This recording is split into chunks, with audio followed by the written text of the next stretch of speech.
talking about the verbal codes, and these verbal codes vary from person to person. Okay, every person code is different. These codes usually occur in a learner's mind and will vary from learner to learner according to each person's unique mental storehouse of codes.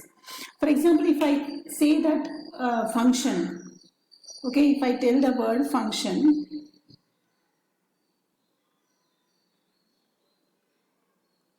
okay, so if you see learner 1, this is learner 1, I can call it as L1. Okay, L1, how he thinks about the function, his mental code, y is determined by x.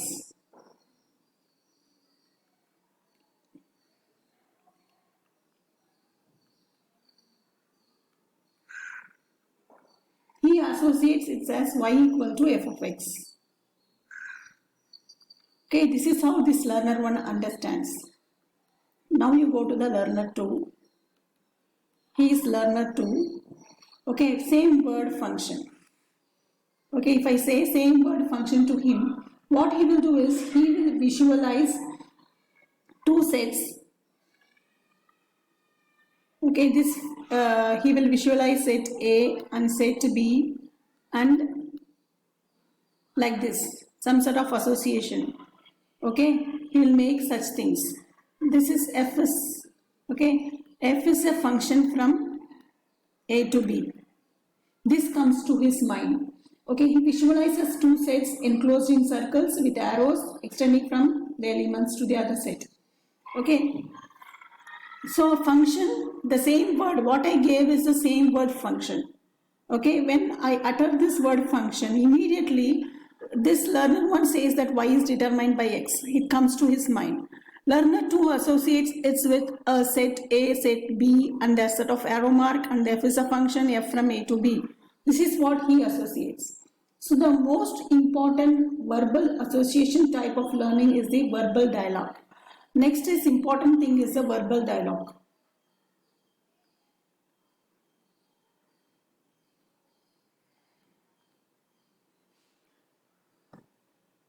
Okay, sometimes we call somebody as good orator, right? We call somebody as good orator. Okay, what he is doing is, or somebody we call it as a good writing. Why you call him as a good writer or this fellow as good orator? Because of the vast store of memorized verbal association. These two people, what they are having is vast store of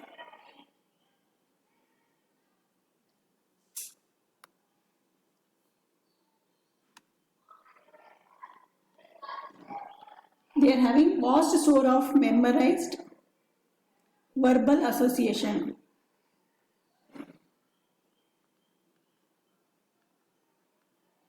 Okay, they have vast store of verbal associations.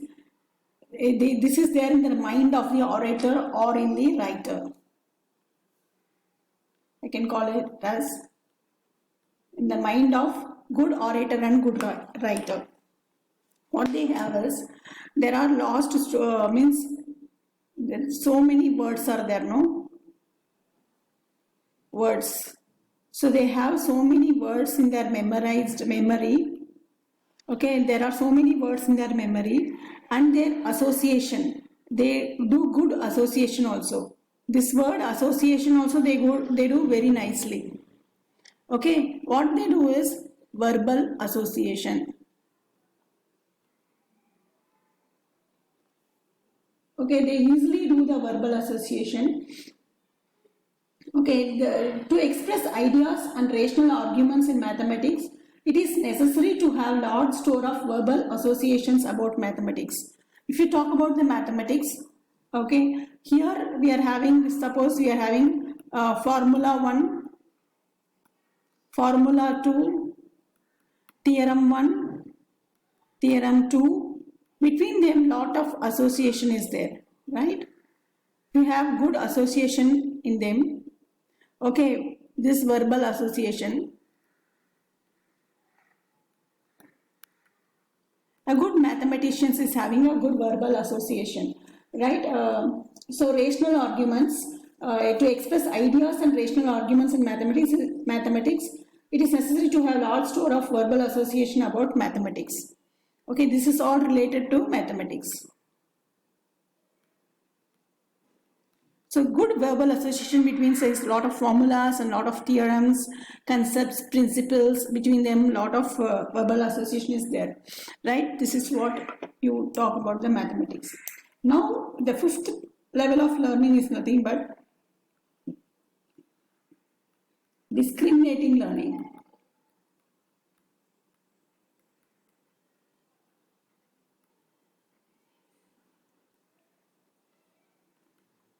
This is the fifth level of learning, discrimination learning, right? What is a discrimination learning? Discrimination learning is a learning to differentiate among chains.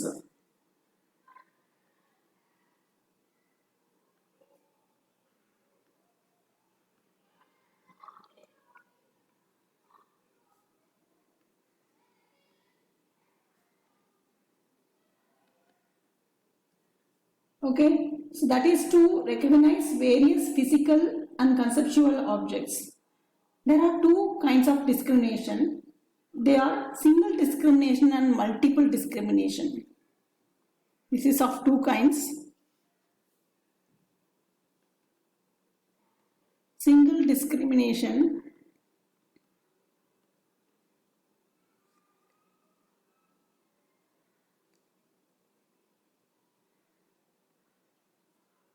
and multiple discrimination.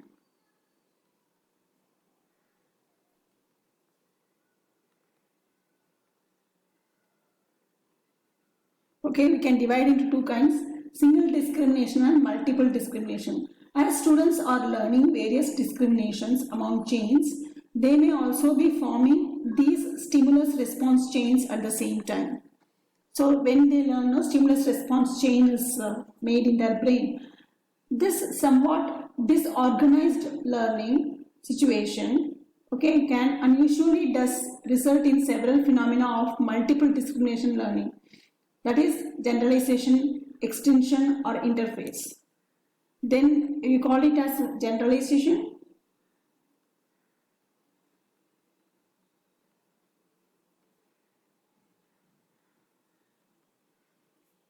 Okay, chaining 1, chaining 2, okay, I can call it as CH1, CH2, and then you go to the generalization.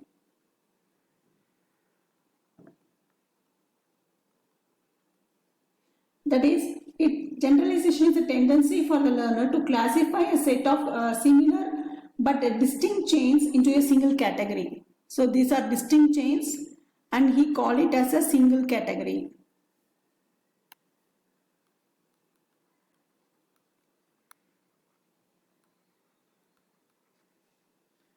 Okay, and fail to discriminate or differentiate among the chains. Or does not belong to this category or it belongs to this category, we can say. If appropriate reinforcement is absent from the learning of the chain of stimulus response, extension or elimination of that chain occurs. If appropriate stimulus is not there, okay, this chaining is not done properly, means extension, okay, happens. Reinforcement should be there. If it is absent, then otherwise. Interference can be a problem in learning a foreign language such as French.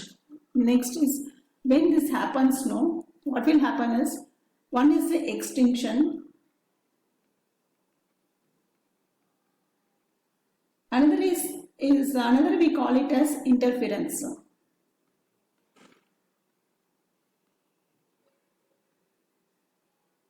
Okay, extension, when it happens is when appropriate stimulus is not given.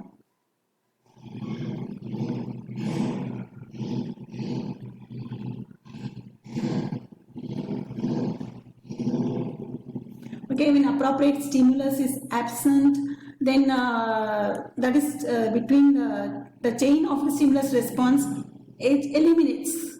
Okay, it goes away from our memory. Next comes the interference. Suppose I want to learn French. you know English, right? This words is very similar to the English words. Therefore, some sort of disturbance happens in our mind. So it interferes in our learning. I can call it as, instead of French, I can call it as Gujarati, right? Suppose one learns to learn Gujarati. Okay, the person knows Hindi. Okay, the person already know Hindi, Hindi words and Gujarati words. Okay, words from Hindi, they are somewhat similar. Okay, it interferes. He gets confusion in his mind. Okay, it interferes in his learning. Okay, this is what interference you can say. Okay. So this sort of learning, this next comes the next level of learning is nothing but concept learning.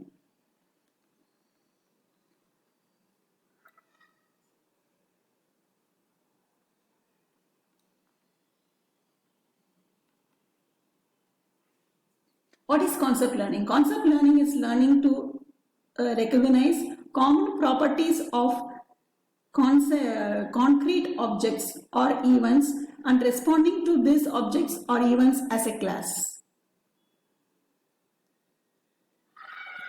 Okay, so what do you call that? One concrete object is there.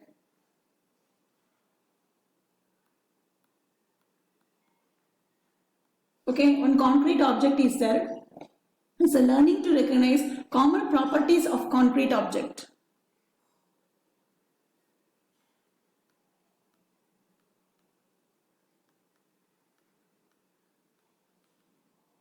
Okay, common properties of this object. Okay, common properties of this concrete object, or you can call it as, sometimes it may be events also, in the place of object it may be events also, right?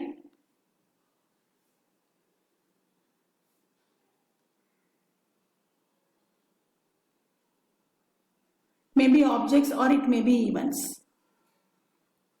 Okay, a common properties it may be having. So you take these common properties of concrete objects, events, and respond to these objects or events as a class. So they belong to a single class.